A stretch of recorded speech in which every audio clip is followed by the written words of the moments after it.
If I could have your attention, the first order of business is, are there any vacant seats near you? If there's a vacant seat, raise your hand and someone will come and take it. Okay. We have all of the available chairs from the library, so I guess the second order of business is to apologize to those who are standing. We're using all the chairs we have, so hopefully you'll bear with us. It is 7 o'clock, so I'd like to get started. First, I'd like to welcome you to the Farmers Branch Candidate Forum, sponsored by the Farmers Branch Democratic Executive Committee. My name is Paul Heller, and I'll serve as the moderator.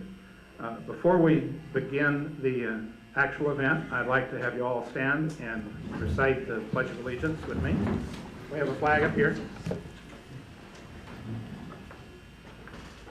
I pledge allegiance to the flag of the United States of America and to the republic for which it stands, one nation, under God, indivisible, with liberty and justice for all. Thank you. Now, I'd like to ask that we pause for a moment to reflect on those who serve our community and country, both here and around the world, and especially the family and friends of those who have given their lives in this service. So pause for a moment.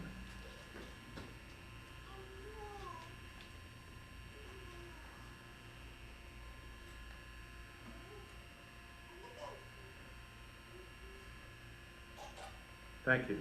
We have the sound of new life evidenced in our audience. I'd like first to introduce the elected officials and candidates who might be in the audience. I know there are some. Tim Scott, identify yourself so we can. Tim Scott, who's on City Council.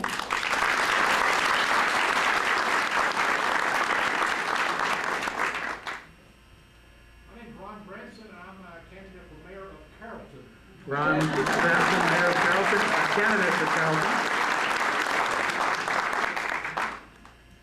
I know there's some ex-city council members outside. Are there any in the room? Okay. We're glad that we have candidates and elected officials with us. The Farmers Branch Democratic Executive Committee consists of the Democratic precinct chairs in Farmers Branch. They are elected officials. They are elected, at least. Several are here today. Gordon Peterson, here, 1501. Anna Reyes in 1502. I don't know. That's Anna's seat. Kathy Miklos in 1503. Kathy is our timekeeper. James Bagby in 1505, and I'm in 1506. Do we have any Republican precinct chairs with us? Okay. I'd also like to thank and welcome the candidates for mayor and council place 2. I'm not going to introduce them at this point because we'll let them do that as part of their opening remarks. Elections and candidate forums like this one are part of our American democratic tradition, and as Al Smith, governor of New York and presidential candidate in 1928 said, all the ills of democracy can be cured by more democracy. So that's really the spirit and intent of this candidate forum, and I hope you will participate with us in that spirit. Now, one of the candidates asked, in the context of full disclosure, that I indicate I had contributed $1,000 to the campaign of Gene Bledsoe. If you read the Dallas Morning News last week, you would have seen quite a long list of contributors at that level and well above. So that's in the interest of full disclosure. You can look in the Dallas Morning News if you want to see that list of contributors. I've already indicated early on how we'll handle questions.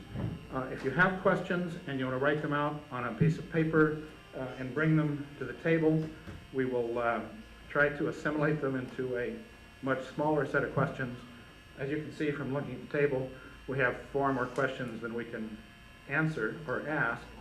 And so what we'll try to do is consolidate the questions by topic and try to be sure that we cover as broad a set of topics as we can, possibly consolidating some of the questions if they're overlapping.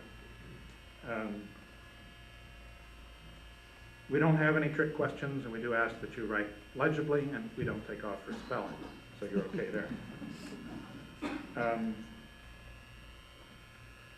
I think that's all of the introductory remarks, unless I missed something. Let me tell you about the format of the evening. We have a number of rounds in this format. Each of the candidates will have 2 minutes for an opening statement, and we'll start from left to right for the opening statement, and we'll reverse that for the 2-minute closing statement. We then have 2 rounds of questions where we have 1 question addressed to each person on the same question to each person on the stage, whether they're running for mayor or place 2. Then we have a round of questions just for the 2 mayoral candidates. Then a question for everyone again.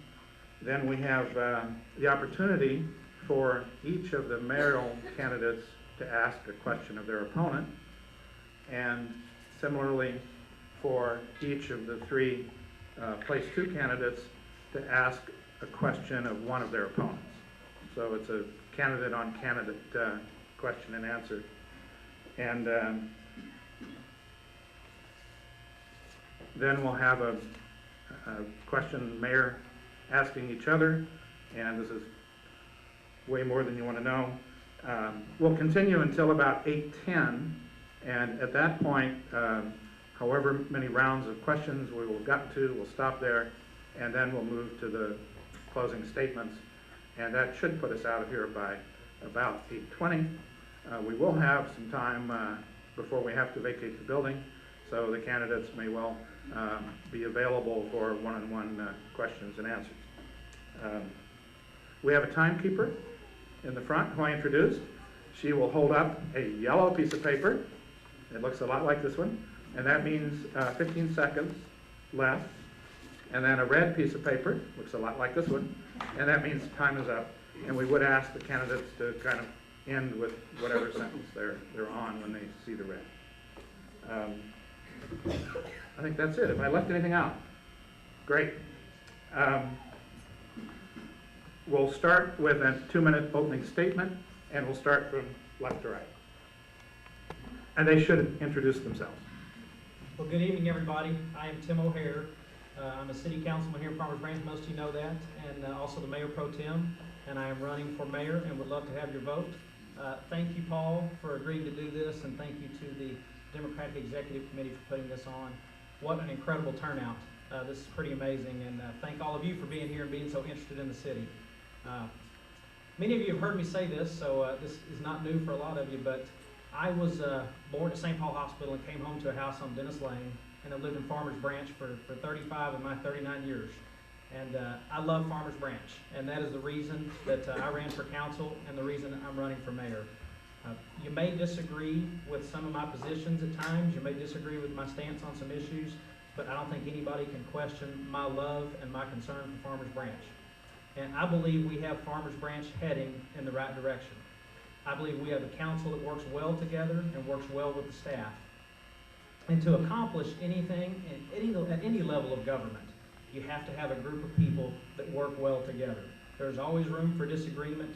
There's always room for discussion and debate. But at the end of the day, if you want to see progress, you have to have a group of people to work together. We see what happens in Washington, D.C. We see what happened in the city of Dallas for decades up until the last year. It really slows progress to have infighting on the council. And I think if you elect me mayor and you elect Harold Fraley as a city councilman, I think you will see our city continue to move forward and see great things. And let me just read in my last few seconds here a few things that have happened, why I say I think the city is moving in the right direction. From 2006 to 2007, we had a 10% increase in sales tax revenue. In 2007, we created 3,076 new jobs. That was the most since '96. Last year, we had $99.3 million in new construction. That's the most since about 2000 or 2001. We had 48 businesses expand last year, the most since 2000. And with that, thank you for your time, and I look forward to answering questions throughout the evening.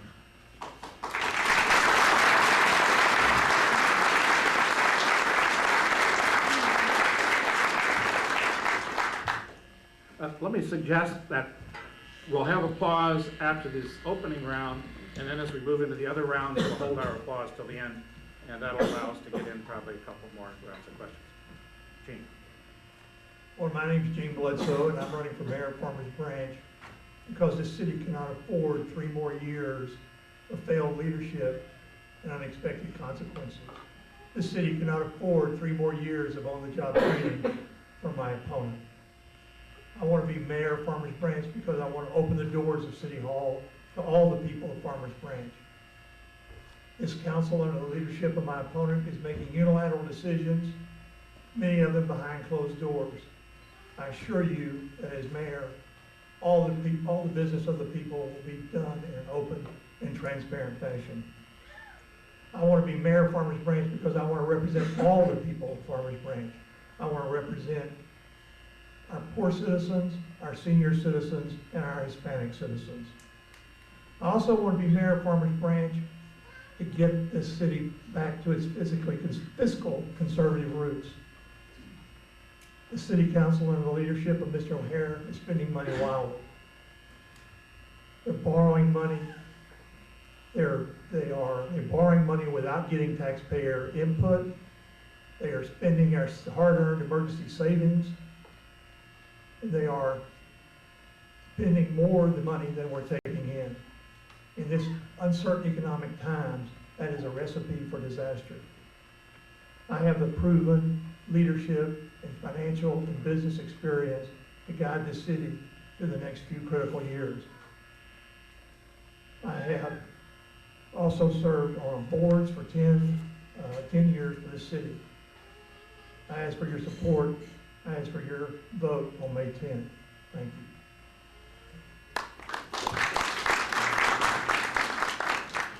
And the other race is for place 2 on city council. We have 3 of the 4 candidates here, unless Claudia Villarreal is in the audience. She had confirmed early on, but we had not heard from her recently. So we have 3 of the 4 contenders.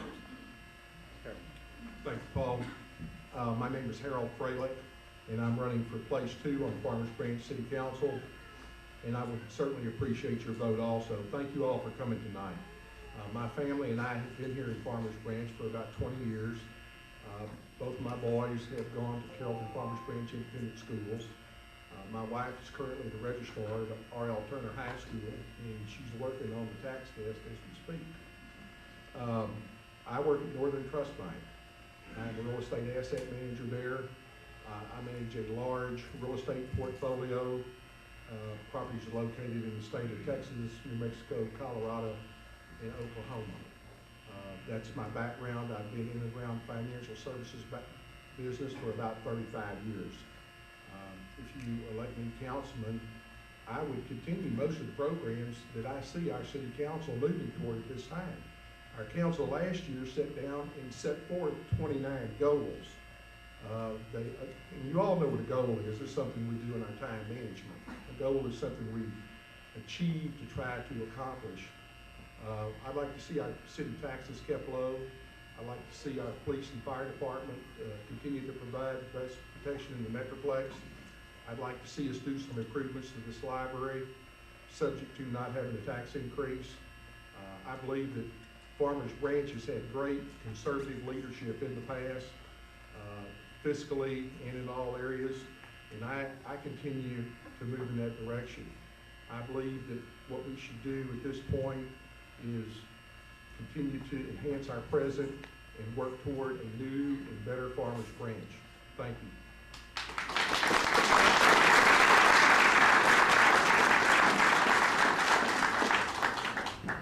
Hey Farmers Branch, how y'all doing tonight? Yeah. Who else from Farmers Branch? Raise your hands right now. I see a couple lives back there, but hey, thanks for supporting me tonight. Raise your hand if you're going to vote in this next election coming up. Everyone should be raising their hands. Well, anyway, my name is Jay Jackson. Nice to meet you. This is probably the first you've seen of me. Hopefully it won't be the last. But I showed up tonight. This is the first debate I've actually been invited to. I wasn't invited to the Republican debate at the Senior Center. That's all right, though. Hey, no hard feelings there. But hey, I just, my main goal here is to support and to represent the constituency of Farmers Branch that I believe is underrepresented right now. And that would be the 33% that maybe voted against Proposition 2903. That might be the people that don't live in Brookhaven Country Club.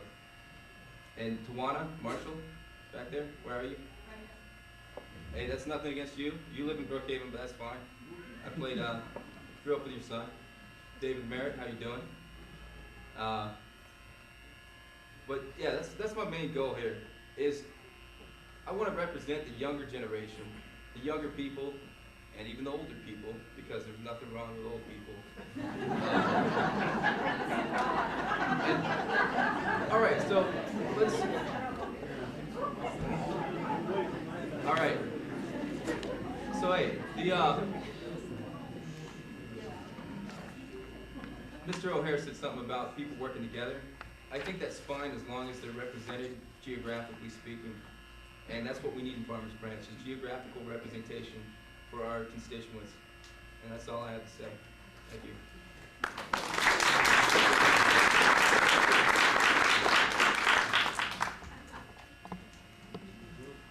Good evening, my name is Ruben Rondon. I'm running for place 2 of Farmers Branch City Council. And as I sit here, I feel like I'm getting cobwebs because I'm so old. But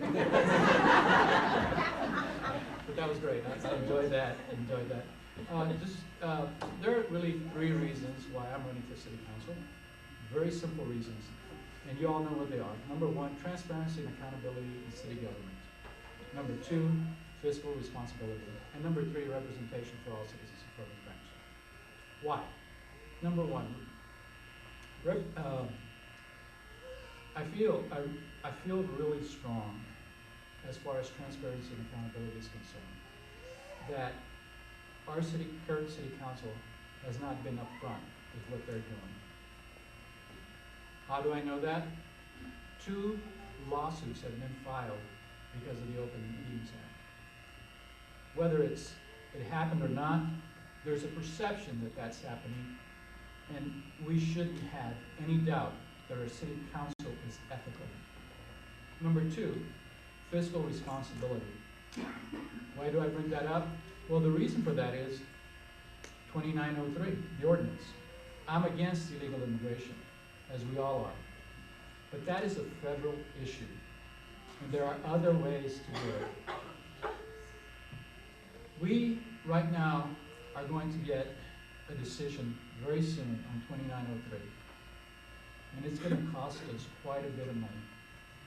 Whether we like it or not, that's what's going to happen. And right after that, we have another ordinance. And I guess I'm running out of time, so thank you.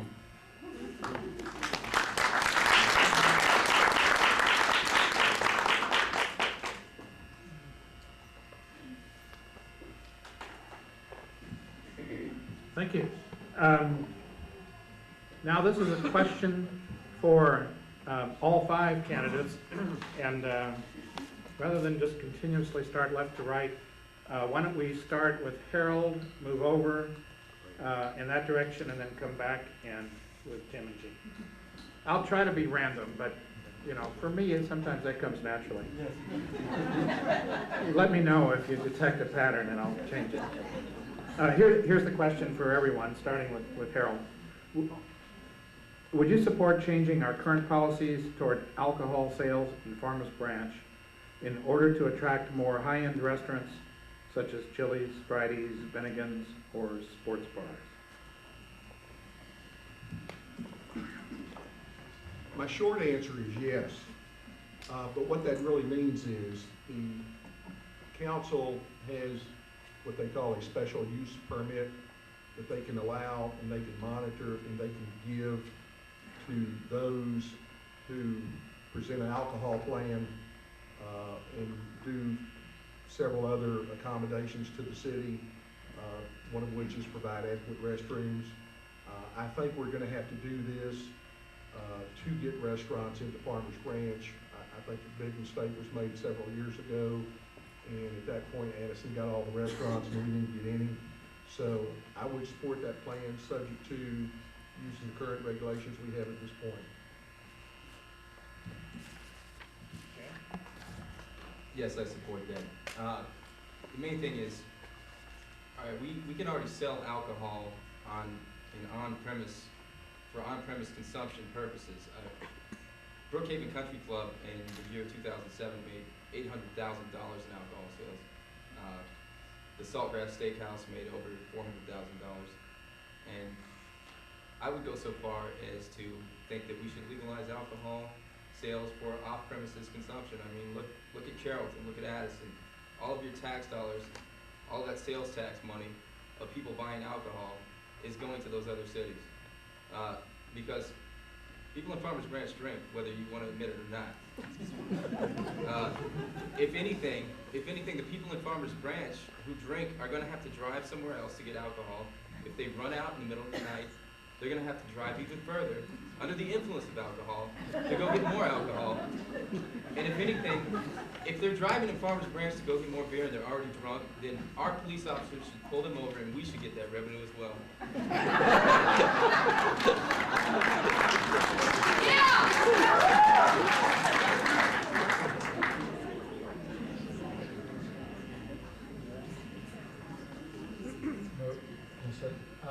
I support alcohol sales. We currently have a plan in place, and it always comes before P&Z before it goes to City Council. And we look at alcohol sales, and there has to be a certain ratio between the number of amount of food that they sell and the amount of alcohol that they also sell. And there has to be a certain ratio, and I support that. The only thing I would not support would be individual liquor stores. I don't support that. I would support, and I think it's very important, that if we have an anchor store in the Four Corners, that they sell alcohol just like they do in Carrollton and Addison and everywhere else. The only thing I'm not crazy about is having those individual liquor stores. I don't agree with that. Thank you. Thank you. Oh, Tim. Sure. If I ever start drinking, I think I might like to go with him.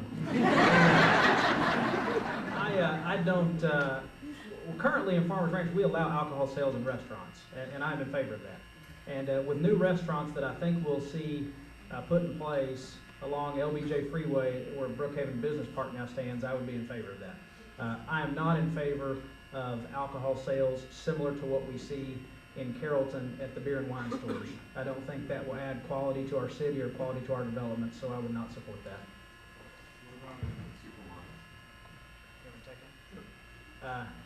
Yes, I would support it in a supermarket if it was in the right location. A couple of different spots that are being looked at right now for new supermarkets are in the Dart Station area at Valley View and 35, as well as the Brookhaven Business Park. They're talking to folks there, so I would be okay with doing it there. In the Four Corners, I would have to take, and since I haven't had to make that decision yet, I don't know really where I would go, but I'd have to take a long, hard look at it. I don't think right now, I don't think I'd be in favor of that. This looks like it's unanimous. I would support, and do support, alcohol sales in restaurants. If we have to go up at a higher ratio, I think it's now maybe 60-40 for food. If we have to go to a higher ratio in certain areas to get the franchise restaurants in, I would certainly consider that. I do support beer and wine sales in stores and grocery stores, but I do not want to have package stores, even beer and wine package stores in Farmers Branch. That concludes round one. Does everyone feel okay? All right, no knockouts. round two is the same format, and we'll start over on the right, our right, and move straight across to the left. Here's the question. Some feel the immigration ordinances, changes to various appointed boards and commissions, and other council actions have divided the city. How will you mend these divisions and reach out to underrepresented groups in the city? Well, I think the city is divided, whether you believe it or not, it is. And my first order of business when I'm elected, I will ask the mayor to appoint a blue ribbon task force with several representatives from all walks of life to come together and determine how we best can bring this city back to the way it was before all this ordinance stuff started. It is very important that we as a community are not the laughing stock of the nation. And if you don't believe me, that's fine. But if you go to airports and you tell people where you're from, the first thing that you get is, what the heck are you all doing? And I know there are people over here that are commenting. I would appreciate it if they were a little bit respectful, because I do have my opinion, and I think my opinion should be listened to. Thank you. All right. I think that our current stance, are we, Yeah, you're right. okay. Psych me out there. Good job. I think that our current stance on immigration is just simply a reiteration of the laws that are already in place, and that's what puzzles me. Why did we do this? Why did we have to reiterate the fact that illegal immigration is illegal? It already is illegal, and it seems, I mean, why would you do that? I mean, we already have police officers, and if somebody's arrested, and it happens that they're an illegal immigrant, they're dealt with properly. You don't need to come out as a town and say, look, we think illegal immigration should remain illegal. It seems pointless and it's divisive. It's divisive, and that's one of the main things that I have a problem with. What we need to focus on is switching from this at-large election process right now for our districts and represent everybody. The 33% that voted against Proposition 2903 and the 66% that voted for it. Everybody needs to be represented, because that's what taxation without representation is, and that's why the Revolutionary War was fought. Thank you. Read the question. Sure.